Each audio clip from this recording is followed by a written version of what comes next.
اعوذ باللہ من الشیطان الرجیم، بسم اللہ الرحمن الرحیم۔ ناظرین سلام علیکم۔ نہج البلاغہ سیریز کے اس ایپیسوڈ میں آپ کا استقبال ہے۔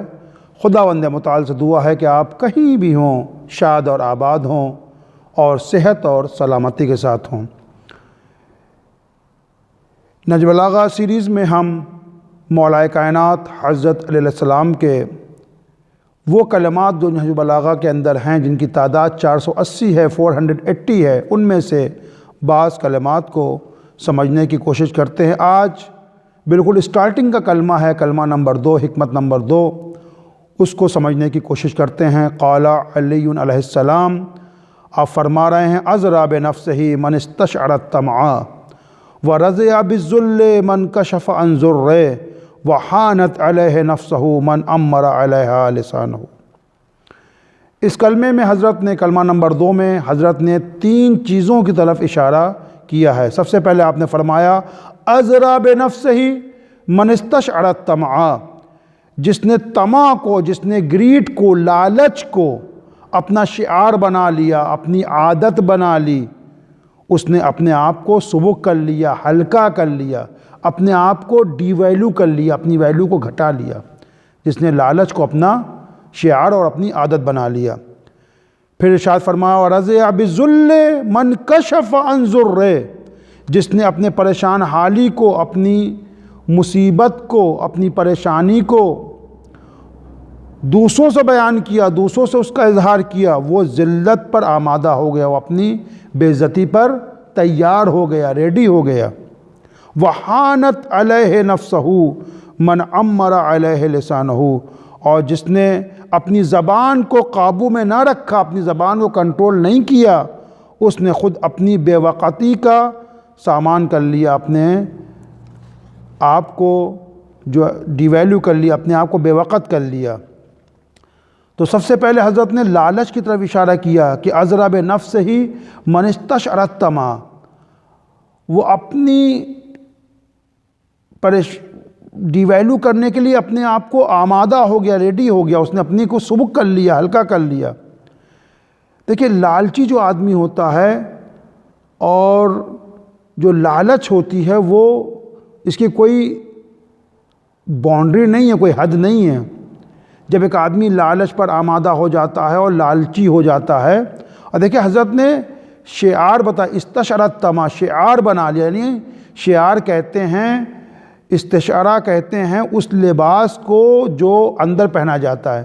جیسے مردوں میں بنیان جو پہنی جاتی ہے، وہ بالکل اندر پہنی جاتی ہے، بدن سے چپکی ہوتی ہے وہ، تو جو وہ لباس جو بدن سے چپکا ہو اسے کہتے ہیں، ہے نا، استشارہ، کہ اس نے یہ اس طرح سے عادت بنا لی، چونکہ یہ لباس انسان کے بدن سے دور نہیں ہوتا کبھی، جب وہ نہائے تب ہی انسان جو اس کو جدا کرتا اپنے سے، لیکن ورنہ جو ہے گھر پہنچتا ہے، گھر کے کپڑے پہن لیتا ہے، آفس جاتا ہے، اسکول جاتا ہے تو اسکول کا ڈریس یا آفس کا کپڑا پہن لیتا ہے، لیکن یہ کپڑا ہمیشہ پہنے رہتا ہے وہ۔ تو یہ طمع کو، لالچ کو اپنی عادت بنا لینا، اپنی عادت بنا لینا، ہر جہاں پہ انسان لالچ کر رہا ہے تو اس کی پھر کوئی ویلیو نہیں رہ جاتی، ڈی ویلیو ہو جاتا ہے یہ۔ تو اللہ بچائے لالچ سے، تو لالچ سے پرہیز کرنا چاہیے، دور رہنا چاہیے۔ اور پھر دوسرے حصے میں ارشاد فرمایا کہ اپنی پریشانیوں کو غیر سے بیان نہ کرے انسان۔ غیر سے مطلب یہ کہ جس سے اس پریشانی کوئی تعلق نہیں ہے، کیونکہ اکثر لوگ دیکھیں، اکثر لوگ یہاں پر ان کو آپ کی پریشانی سے کوئی سروکار نہیں ہے، دنیا کے اندر محلے کے کوئی سروکار نہیں ہے، وہ اس کو نوٹ ہی نہیں کرتے۔ اچھا، کچھ لوگ ہیں، ان میں سے کچھ لوگ ایسے ہیں جو مزہ لینے کے لیے ان کو مزہ آتا ہے، پھر وہ سنتے ہیں، پھر 4 سے اور کہتے ہیں۔ آپ نے اپنے ایک دوست سے کہا، دوست کا دوست ہے، دوست کا دوست ہے، اس طرح سے بات پھیل گئی، ختم ہو گیا معاملہ۔ تو رضی بالذل من کشف عن ذرہ، وہ اپنی ذلت پر وہ آمادہ ہو گیا جس نے اپنی پریشانیوں کو دوسروں سے بیان کیا۔ لیکن یہاں پر یہ غلط فہمی نہیں ہونا چاہیے کہ انسان اگر مریض ہے تو ڈاکٹر سے اپنی پریشانیوں کو بیان نہ کرے، اپنے مرض کو بیان نہ کرے، یہ غلط ہے۔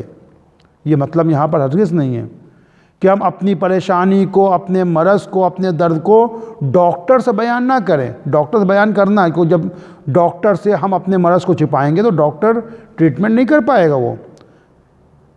اسی طریقے سے ایک آدمی پر ظلم ہوا ہے، وہ مظلوم ہے، وہ اس کا حق مارا گیا ہے، تو اگر میٹنگ بیٹھتی ہے، جلسہ بیٹھتا ہے یا پھر مقدمہ ہوتا ہے تو قاضی کے سامنے، جج کے سامنے یا 4 بڑوں کے سامنے اپنے اوپر جو ظلم ہوا ہے، جو ہمارے ساتھ غلط کام ہوا اس کو لوگوں سامنے بیان کریں۔ لوگوں سے مطلب جو فیصلہ کرانے کے لیے بیٹھے ہیں وہاں پر، یا عدالت کے اندر، قاضی کے سامنے، جج کے سامنے۔ تو یہاں پر یہ کلمہ اپلائی نہیں ہوگا۔ اسی طریقے سے جو دوست حقیقی آپ کا، جو آپ کا واقعاً سچا دوست ہے، اس کے سامنے بھی اپنی پریشانیوں کو بیان کیا جا سکتا ہے تاکہ وہ آپ کی مدد کر سکے۔ اور اگر خدا نے اس کو اتنا عطا نہیں کیا ہے، نہیں دیا ہے، مدد نہیں کر سکتا، تو کم سے کم آپ کو وہ دلاسا دے گا اور آپ کے غم میں شریک ہوگا اور آپ کے لیے دعا کرے گا وہ۔ تو جو مقصد یہاں پر اس کلمے یہ کہ اپنی پریشانی، کچھ لوگوں کو رونے کی عادت ہوتی ہے، جی رونے کی عادت ہوتی ہے، تو وہاں اس کلمے میں یہ مقصد ہے کہ انسان اپنی پریشانی کو ہر ایک سے اپنے رونا نہ روئے۔ وہ ملا ارے بھائی صاحب، وہ ملے ارے بھائی صاحب، تو کچھ لوگوں کی عادت ہے۔ تو یہ ایسے افراد اپنے آپ کو حضرت فرمانے ذلیل کرنے کے لیے آمادہ ہیں۔ یہ لوگ ہر ایک سے اپنی پریشانی کو بیان کر رہے ہیں، یہ غلط ہے۔ اور آخری چیز جو بیان کی، وحانت علیہ نفسہ من امر علیہ لسانہ، اور جس نے اپنی زبان کو کنٹرول میں نہ رکھا، قابو میں نہ رکھا، اس نے خود اپنی بے وقتی کا سامان مہیا کر لیا، سامان تیار کر لیا۔ انسان کی عزت جو ہے زبان سے ہوتی ہے۔ الجمال فی اللسان، معصوم کی حدیث ہے کہ انسان کی بیوٹی، انسان کی خوبصورتی اس کی زبان کے اندر چھپی ہوئی ہے، اور زیادہ تر غلطیاں جو ہوتی ہیں زبان کے ذریعے سے ہی ہوتی ہے۔ لہٰذا انسان کو چاہیے کہ زبان کو بہت ہی سوچ سمجھ کر جو ہے اس کے اوپر اس کو حرکت دے، اس کو استعمال کرے۔ اور اس زبان کے اوپر بہت سارے کلمات نہج البلاغہ کے اندر ہیں جو گزر چکے، اور بعض پہ ہم نے روشنی بھی ڈالی۔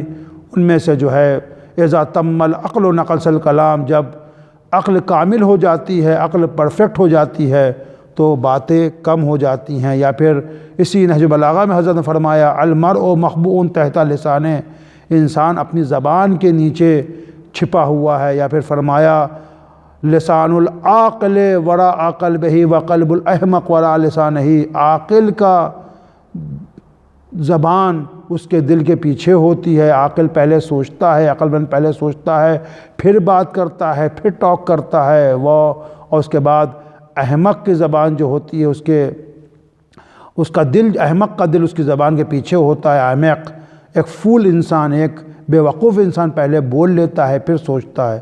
تو لہٰذا خداوند متعال سے دعا ہے کہ وہ ہم کو ان کلمات پر عمل کرنے کی توفیق عطا فرمائے، ہم لالچ سے دور رہیں، اپنی پریشانی کو ہر ایک سے، ہر اہل غیرے سے بیان کرتے نہ پھریں، اور اس کے بعد اپنی زبان کو کنٹرول رکھیں تاکہ ہم ایک اچھی زندگی سماج کے اندر، سوسائٹی کے اندر گزار سکیں، ایک باعزت پرسنالٹی کے مالک بن سکیں انشاءاللہ۔ اگر آپ کو لگتا ہے باتیں دوسروں کو بھی جاننا چاہیے تو ان باتوں کو دوسروں تک پہنچائیں تاکہ وہ بھی مولا کے اس نورانی کلمات سے فائدہ اٹھا سکیں۔ والسلام علیکم ورحمۃ اللہ وبرکاتہ۔